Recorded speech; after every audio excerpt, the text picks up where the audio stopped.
We're here at Mount Prospect Fire Department, Station 14. My name's Andy, this is Joey. We're here to talk to you today about cooking fires, which is one of the most frequent fires that does happen in a home. And we're here to talk to you about how to stay safe while you are cooking in the kitchen. So one of the first things you can do to keep your family, especially small children and animals, safe is to have a 3-foot area, and Joey can kind of just show us roughly what a 3-foot area would look like around your stove. And you want to make sure you keep this area, this is kind of your area of safety. You don't want your children to be going past that area, or your animals, because they, let's say such as a dog can jump up and possibly get burned, or a child can reach their hand up onto the stove and get burned, and we don't want that. So you want to keep that 3-foot safety area just to keep your family and loved ones and animals safe. So what we're going to demonstrate right now is we're going to demonstrate Joey putting this towel near a pot that is on the stove and just carelessly putting it there, and let's see what happens.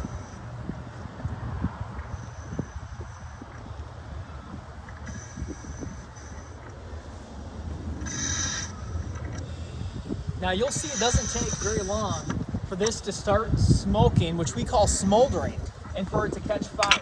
You can see it's already starting to smolder at this point. Now what we have here is a pump can, and Joey's just gonna stay right here at the pump can, and at some point we're gonna put the flame out, or we're gonna take it off and then put it out. He's got full protective gear on right now, so he's perfectly protected from the fire, and so it's not gonna burn him.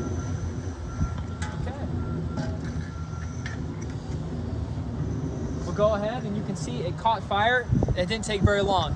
That was less than a minute, and that was on fire.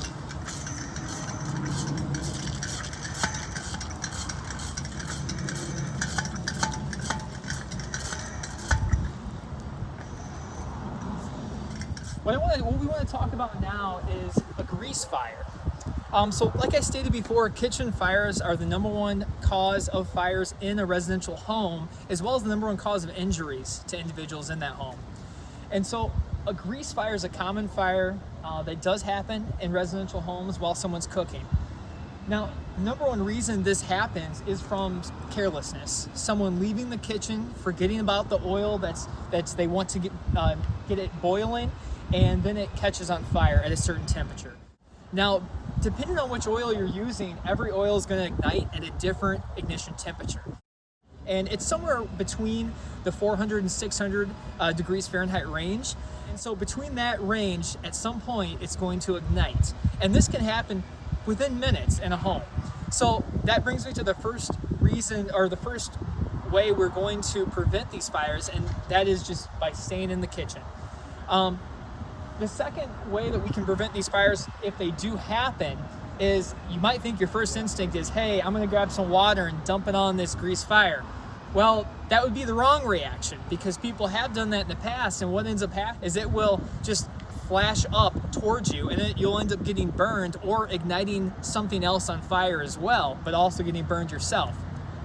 But what you should actually do is, #1, you want to be in the kitchen at all times. That'll prevent it. And then what if this does happen for some reason? What do? What you want to do is you want to grab a lid that's bigger than the pot you're using, and you want to what's called suppress the fire. So you want to put that lid down on the pan to suppress the fire. And I'll just jump into some science here, but the reason we want to do that is because suppression, you're taking an area out of what we call the fire triangle. Okay, so the fire triangle, if anybody doesn't know this, 3 components, and the 1 component that's in the center of this triangle that makes fire happen.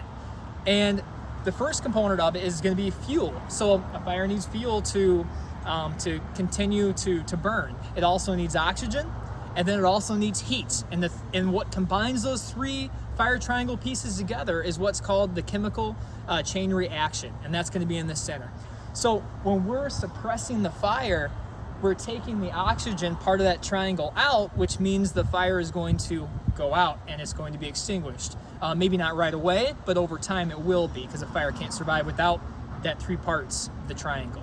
Now, if we were to use a fire extinguisher, it's going to be taking out that chemical chain reaction part of the fire tetrahedron that we're talking about, and the fire will be extinguished as well. So one of the other instincts that you may have when say some oil on the stove in a pan catches on fire, is to just pull that pan off of the stove while it's on fire.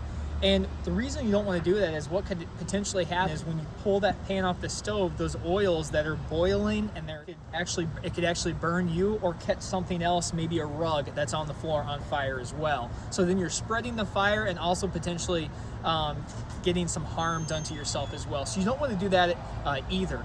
Also too, when you have something that does some oil that does catch on fire, or something on the stove, anything that catches on fire, you want to make sure that you are not only, if it's an oil fire, suppressing it or using your fire extinguisher, but you also want to call 911. You want to call the fire department, and that's how we get a hold of them, is calling 911. And so make sure you call them right away and get out of the house, and make sure all your family members and your pets are out as well.